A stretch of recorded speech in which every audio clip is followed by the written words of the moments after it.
Olá, sejam bem-vindos. Daremos continuidade à nossa aula de física, falando sobre comprimento de onda. O comprimento de onda e poder de penetração são inversamente proporcionais. Quanto maior o comprimento de onda, menor o poder de penetração. Quanto menor o comprimento de onda, maior o poder de penetração. O comprimento de onda e frequência também são inversamente proporcionais, bem como o poder de penetração e poder de ionização. Então, a gente tem aqui a visão de um tubo de raio-x, tá? A gente tem a carapaça, que é a parte da estrutura externa, que a gente visualiza ao ter contato com a ampola de raio-x. E a gente tem a parte interna, onde a gente vai ter a ampola, o anodo e o catodo dentro de um envoltório de vidro, tá? Esse vidro é composto de material refratário para que ele possa ter resistência à temperatura na qual está frequentemente exposta a ampola e para que esse vidro não trinque, não rache, não quebre após a exposição a essa temperatura por um tempo prolongado, tá? Aí aqui a gente tem a demonstração do vidro tipo Pirex, que é o vidro refratário, resistente a calor. As ampolas de raio-x são feitas de vidro, Pirex ou de metal. Uma ampola de raio-x pode chegar a uma temperatura de 3.410 graus Celsius. Portanto, precisa-se de um material que suporte a alta temperatura. Por isso também que a gente utiliza um tungstênio, porque ele tem um alto ponto de fusão. Então, ele consegue suportar uma alta temperatura antes que ele chegue a derreter. Então, a temperatura que ele suporta é bem acima da temperatura máxima que um tubo de raio-x chega a alcançar, mesmo que essa seja uma temperatura extremamente alta, né? A ampola de raio-x mede aproximadamente 30 a 50 centímetros e 20 centímetros de diâmetro, podendo seu tamanho variar de tamanho dependendo do fabricante e do tipo de tecnologia que a ampola utiliza. O tempo em que esta ampola foi fabricada também irá determinar o seu tamanho. Aí a gente tem uma ampola de Crookes, que foram as primeiras descobertas sobre o método que a gente utiliza hoje, né, de utilizar um filamento aquecido para produzir elétrons. A partir dessa ampola de Crookes foram feitos os aperfeiçoamentos até que a gente chegou na ampola atual, né? Uma ampola de raio-x.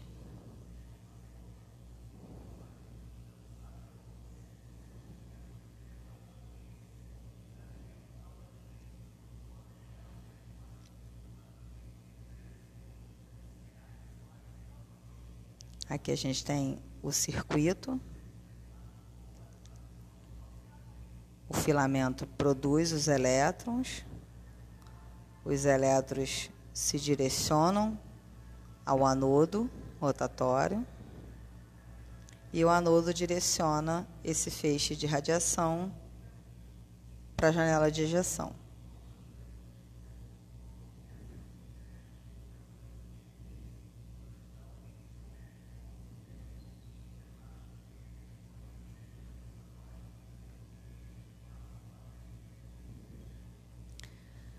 Sistema emissor de raio-x, denominado também de cabeçote, constituído por uma ampola e uma cúpula. A ampola é constituída por vidro Pirex, resistente ao calor, lacrado e com vácuo em seu interior, aonde encontramos o catodo e o anodo.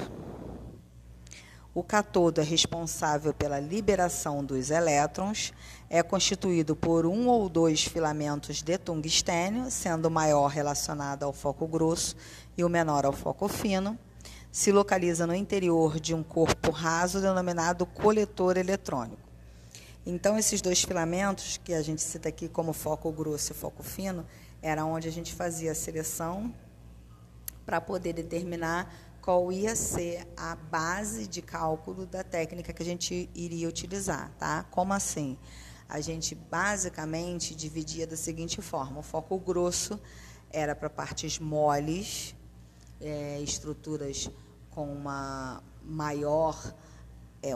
precisavam de um maior tempo de exposição, e o foco fino a gente utilizava mais comumente para visualização de osso, que eram estruturas que não demandavam de um tempo de exposição longo. A gente podia realizar com tempo de exposição curto. Aí aqui a gente tem a demonstração da parte dos filamentos, que produzem, né, o feixe de elétrons. Aqui a gente tem a visualização real, bem pequenininho, né?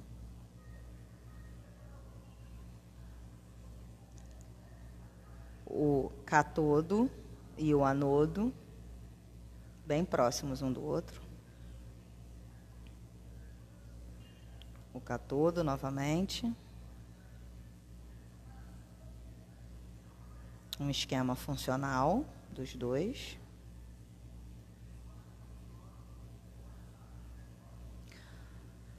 A capa focalizadora, ou cilindro de Helmert, feito de níquel, tem a função de manter o feixe de elétrons focalizado no alvo e é carregada negativamente. O filamento tem de 1 a 3 centímetros de comprimento, tem a função de emitir elétrons pelo efeito termoiônico. O material é tungstênio, tem um alto ponto de fusão, 3.422 graus Celsius, tem uma altíssima durabilidade, com 1 a 2% de tório em sua composição. O foco fino, o foco menor, produz menos elétrons e o foco grosso maior produz mais elétrons. Aí aqui a visualização de uma capa focalizadora. Ela direciona os fótons em direção ao alvo. O anodo é o elemento positivo, constituído por um material eletricamente apropriado, em geral o tungstênio. O tungstênio é eficiente na emissão de raio-x devido ao seu elevado número atômico. O ponto de fusão do tungstênio é aproximadamente 3.380 graus Celsius, acoplado ao cobre, da mesma condutividade térmica, obtendo uma rápida dissipação de calor. Então, é utilizado esses dois elementos juntos, porque além de ter um alto ponto de fusão, eles têm uma boa proporção de dissipação de calor. Então, eles não se mantêm quentes por muito tempo. Eles dissipam essa temperatura que eles absorvem e se resfriam mais rápido. Pode ser fixo ou giratório. O fator ser giratório dá a ele uma maior durabilidade, porque os elétrons não ficam se chocando sempre na mesma região. Se ele for fixo, os elétrons se chocam sempre na mesma região, então o desgaste acaba sendo mais rápido. Esta classificação está diretamente relacionada com a mobilidade e potência do equipamento. Aparelhos mais potentes e fixos geralmente são constituídos de tubo com anodos giratórios, salvo em alguns casos em que se faz a opção pelo anodo fixo em aparelhos mais potentes, mas não é muito comum de acontecer. Devido ao movimento do anodo giratório, o calor gerado no interior do tubo tende a se dissipar melhor, por isso ele é mais utilizado em equipamentos com maior potência. Este movimento giratório faz também com que o desgaste do anodo seja menor, evitando o problema conhecido como o efeito lágrima. No anodo, existe um ponto de impacto chamado de ponto focal ou alvo, e no anodo giratório, este se encontra na pista focal, que é uma região mais ampla. O componente que recebe indução magnética e gira é chamado de rotor, que é o que faz o anodo girar. Aí aqui a gente tem a visualização de um anodo, é como se fosse um pirizinho, um pratinho. O alvo é a área do anodo no qual os elétrons se chocam.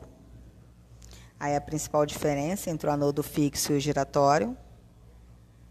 A função: receber os elétrons emitidos pelo cátodo, condutor elétrico, suporte mecânico e condutor térmico.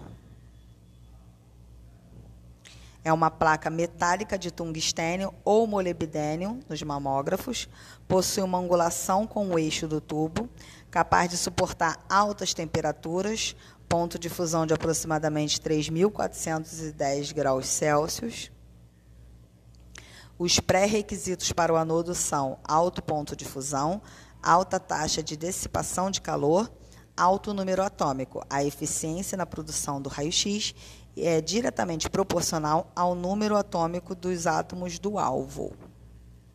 Vai ser predominante para direcionar qual tipo de produção, qual tipo de energia vai ser produzida, é o número atômico. Os tipos de anodo.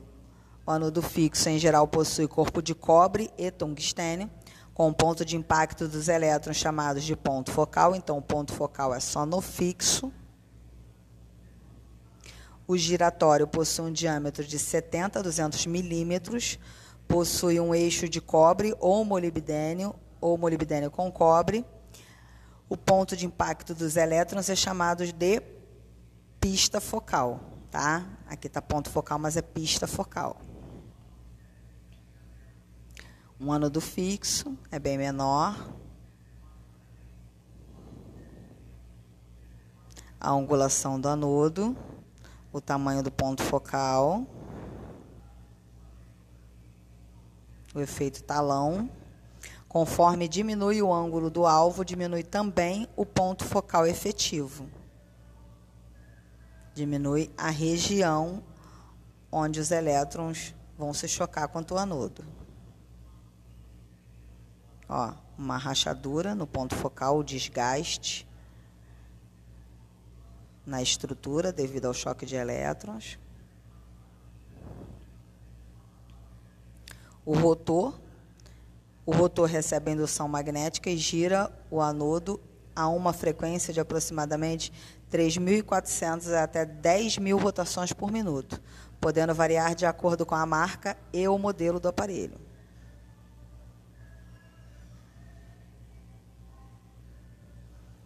Aí aqui a gente para no cálculo do kV. Na nossa próxima aula daremos continuidade a partir daqui. Espero que vocês tenham gostado. Até um próximo encontro.